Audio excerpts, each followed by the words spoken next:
Halo, selamat pagi, selamat siang semuanya. Hari ini saya akan membahas salah satu sektor paling strategis dan menjanjikan di Indonesia, yaitu sektor manufaktur dan hilirisasi industri Indonesia, di mana hasil dari pembahasan ini akan menjadi nilai tugas saya untuk mata kuliah perekonomian Indonesia. Baik, sebelumnya perkenalkan nama saya Reedy Sihombing dengan NIM 230201010140 dari kelas manajemen 602 yang dibawakan oleh dosen pengajar Bapak Oktavian Cahya Dwi Hardin SE TSM MM. Baik, mengapa sektor ini begitu penting? Karena sektor ini berkontribusi antara 17 hingga 20% terhadap produk domestik bruto Indonesia. Artinya, dari setiap 100 rupiah yang dihasilkan ekonomi Indonesia, 17 sampai 20 rupiah berasal dari sektor ini. Ini bukan angka yang kecil. Untuk memberikan perspektif sektor manufaktur kita bahkan lebih besar dari sektor pertanian atau sektor jasa tertentu. Dan yang lebih menarik lagi, ini adalah sektor yang terus tumbuh dan memiliki potensi transformasi yang luar biasa melalui program hilirisasi yang sedang gencar dilakukan pemerintah.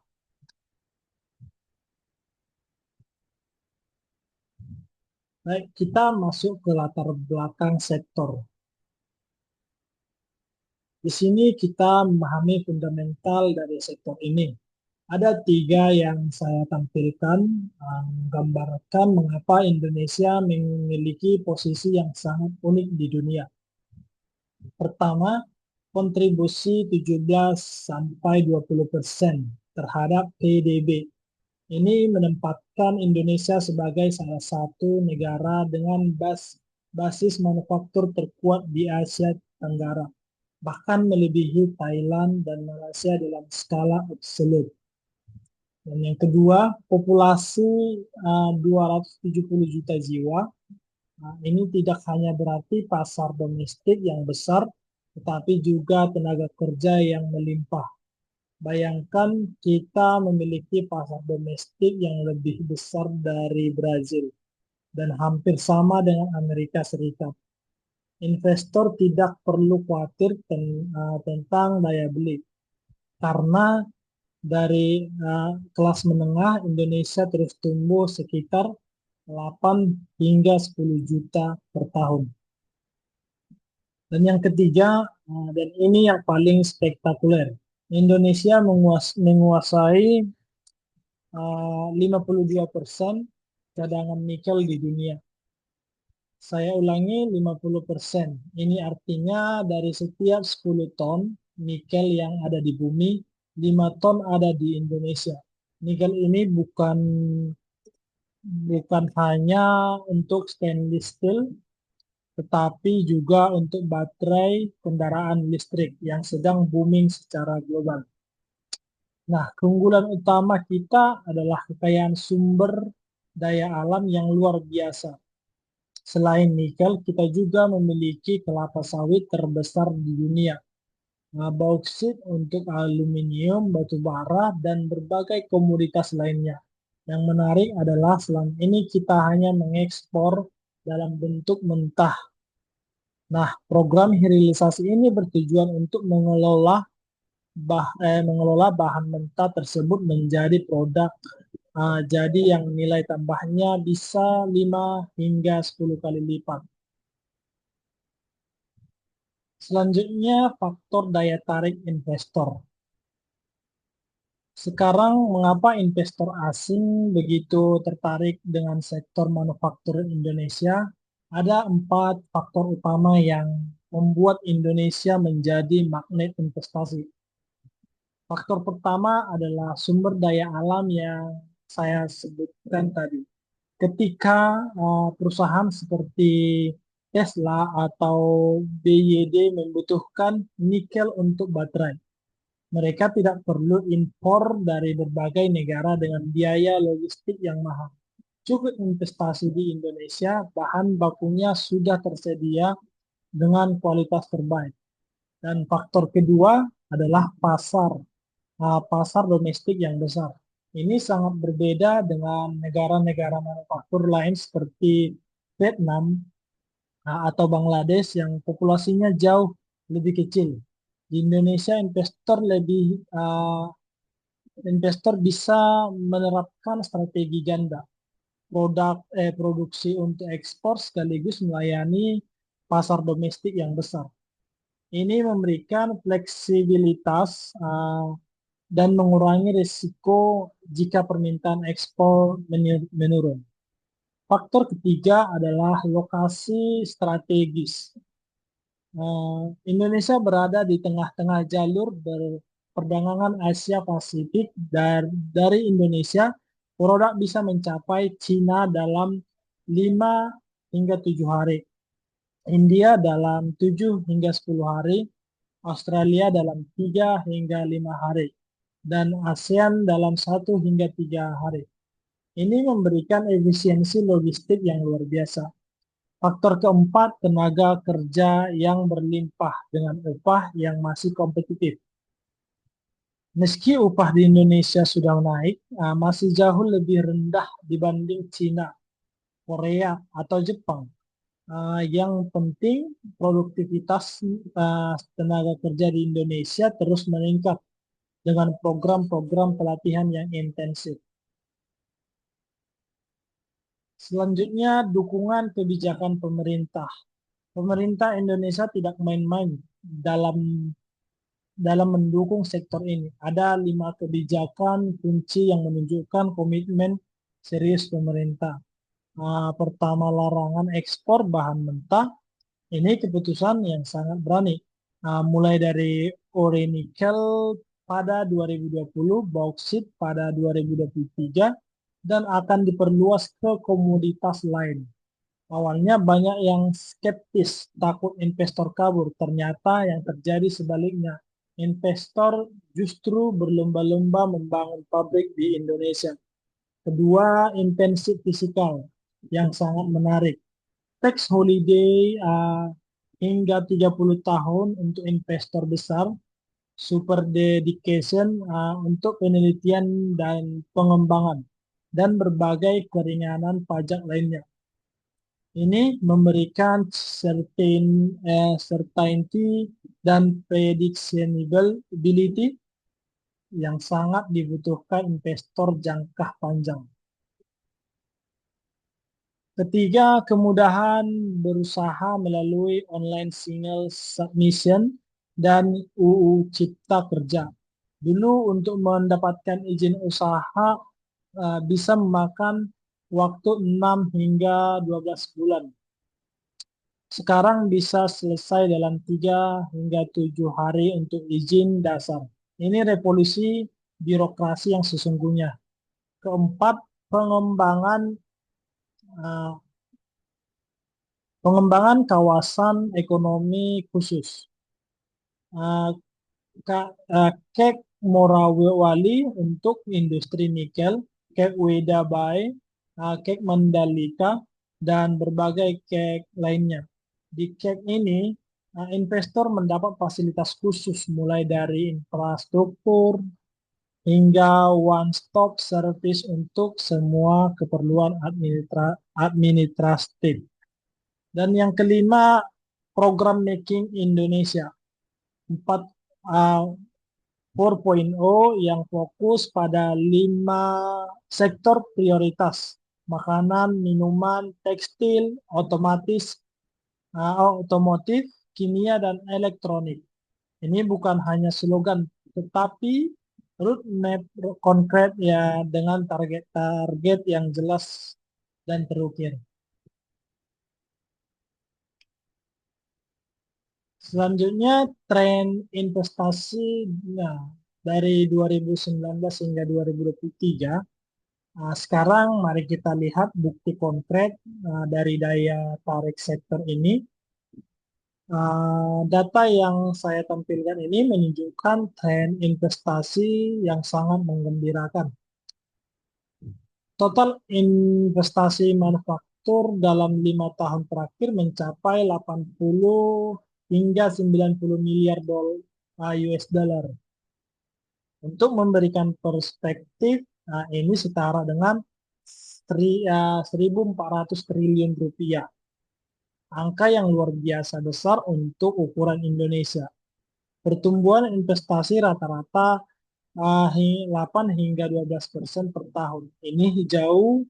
Uh, ini jauh atas pertumbuhan ekonomi nasional yang sekitar 5%. Artinya sektor manufaktur tumbuh hampir 2 kali lipat lebih cepat dari ekonomi secara keseluruhan. Yang paling spektakuler adalah investasi hilirisasi nikel dari hanya 2 miliar dolar pada tahun 2019 melonjak menjadi lebih dari 15 US dollar pada 2023. Ini peningkatan 750% dalam 4 tahun. Tidak ada sektor lain di dunia mengalami pertumbuhan investasi sedemikian cepat. Dominasi investasi asing atau PMA mencapai 60 hingga 70%. Ini menunjukkan confidence yang tinggi dari investor internasional terhadap Indonesia. Mereka tidak hanya investasi jangka pendek, tetapi komitmen jangka paling panjang untuk membangun ekosistem industri yang terintegrasi. Selanjutnya investor asing utama. Uh, Sekarang bisa uh, kita lihat siapa saja pemain besar yang sudah masuk ke Indonesia. Ini seperti who's who dari dari industri global. Kita lihat Cina adalah investor terbesar dengan perusahaan-perusahaan raksasa seperti Tsingshan Holding Group yang merupakan produsen stainless steel terbesar di dunia. Uh, Kat, uh, Ka- Kat, Ka- CATL, produsen baterai terbesar di dunia, dan JEM CO yang spesialis recycle baterai. Mereka tidak hanya membangun pabrik, tapi ekosistem lengkap dari hulu hingga hilir.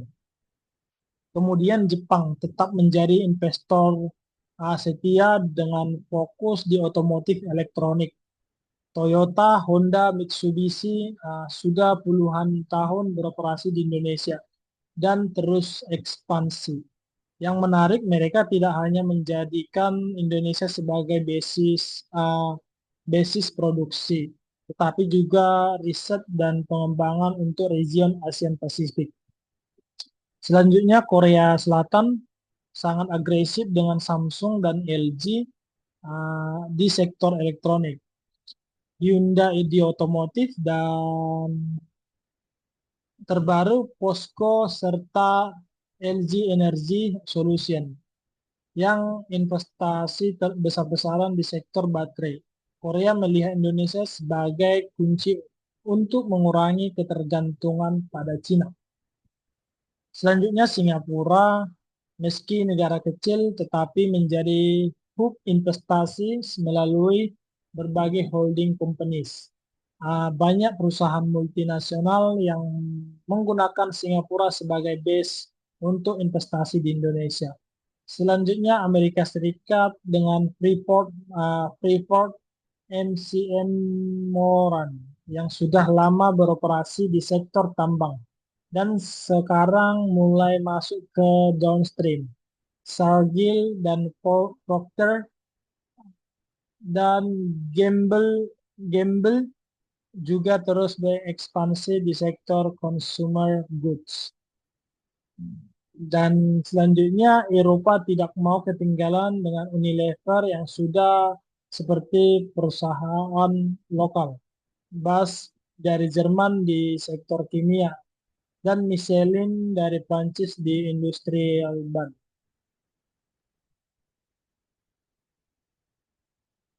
Selanjutnya, dampak investasi asing. Sekarang jadi pertanyaan, apa dampak konkret dari investasi asing ini? Angka-angka yang saya tampilkan ini menunjukkan transformasi yang luar biasa. Ekspor manufaktur Indonesia naik dari 10 miliar dolar pada 2029 menjadi lebih dari 25 miliar dolar pada tahun 2023. Ini peningkatan 150% dalam 4 tahun. Yang lebih penting, komposisi ekspor berubah dari bahan mentah menjadi produk jadi dan setengah jadi yang nilai tambahnya jauh lebih tinggi. Penciptaan lapangan kerja mencapai 2 hingga 3 juta job baru. Ini bukan hanya pekerjaan biasa, tetapi pekerjaan dengan skill level yang lebih tinggi dan upah yang lebih baik. Seperti pabrik besar biasanya menciptakan efek multiplier 1 banding 5. Artinya satu pekerjaan langsung menciptakan 5 pekerjaan tidak langsung. Dampak dampak yang tidak kalah penting adalah transfer teknologi. Perusahaan-perusahaan asing tidak hanya memindahkan pabrik, tetapi juga teknologi, manajemen, dan standar kualitas internasional ini meningkatkan capability industri Indonesia secara keseluruhan. Yang tidak kalah penting adalah pemerataan ekonomi. Investasi tidak hanya terpusat di Jawa, tetapi juga di Sulawesi, Maluku, Kalimantan, dan daerah lainnya. Ini membantu mengurangi kesengajaan penggunaan antar wilayah. Baik, sekarang kita bahas mengenai tantangan dan peluang. Tidak semua cerita manis, ada tantangan yang harus dihadapi, tetapi saya yakin peluangnya jauh lebih besar. Di sini saya akan mulai dengan tantangan. Kompleksitas regulasi masih menjadi keluhan utama investor. Meski sudah ada perbaikan, koordinasi antar instansi masih perlu ditingkatkan. Kadang ada regulasi yang overlap atau bahkan bertentangan antara pusat dan daerah. Infrastruktur di luar Jawa masih terbatas untuk industri yang membutuhkan pasokan listrik stabil 24 banding 24/7 atau akses logistis yang lancar. Ini bisa menjadi bottleneck. Meski pemerintah terus membangun, butuh waktu mengejar ketertinggalan. Infrastruktur di luar Jawa masih terbatas. Ini tadi.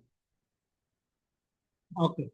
Kekurangan SDM terampil, terutama untuk teknologi tinggi seperti hilirisasi, nikel, atau manufaktur elektronik. Kita punya banyak tenaga kerja, tetapi yang punya skill spesifik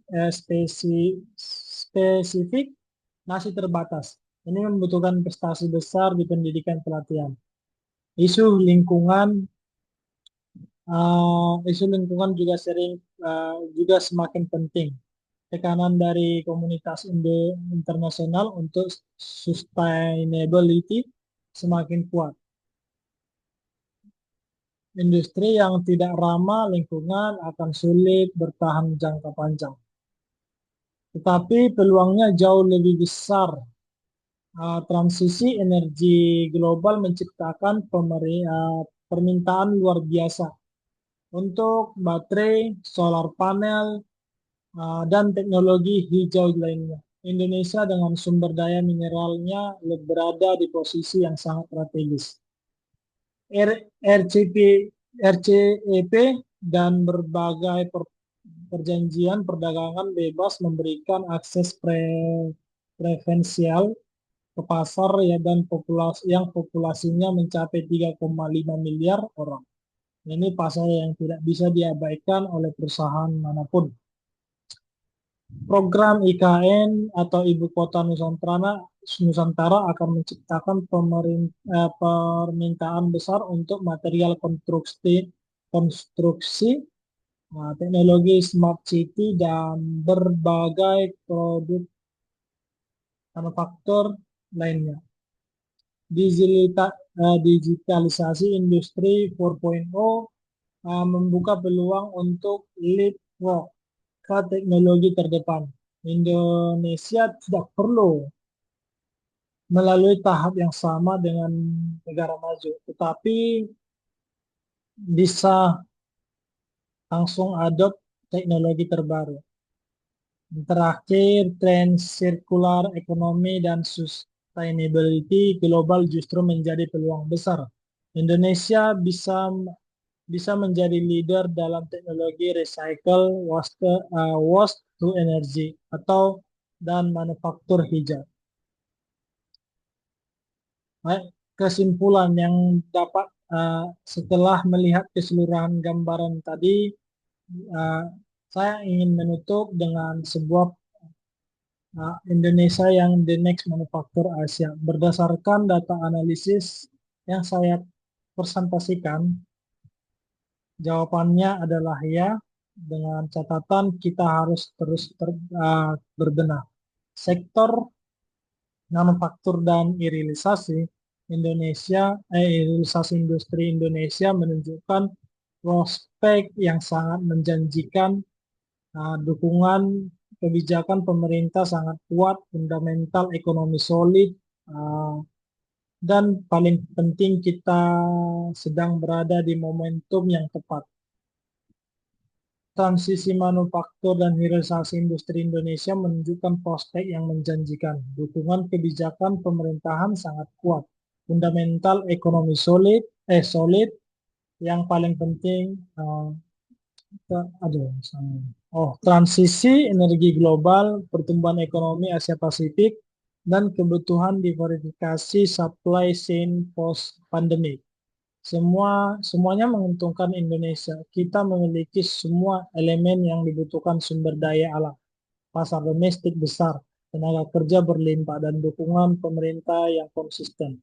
Tantangan memang ada, tetapi bukan tantangan yang tidak bisa diatasi.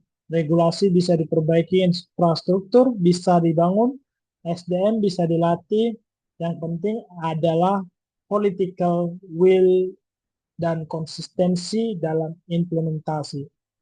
Kesimpulan saya, kereta investasi manufaktur Indonesia sedang melaju kencang bagi investor yang naik sekarang. Mereka akan meningkatkan, mereka akan menikmati perjalanan yang sangat menguntungkan. Tetapi yang terlambat, mereka mungkin harus menunggu kereta berikutnya yang belum tertentu. Baik, sekian dari presentasi yang saya bawakan. Jika ada kata yang teman-teman kurang pahami, saya mohon maaf. Sekian, saya ucapkan terima kasih.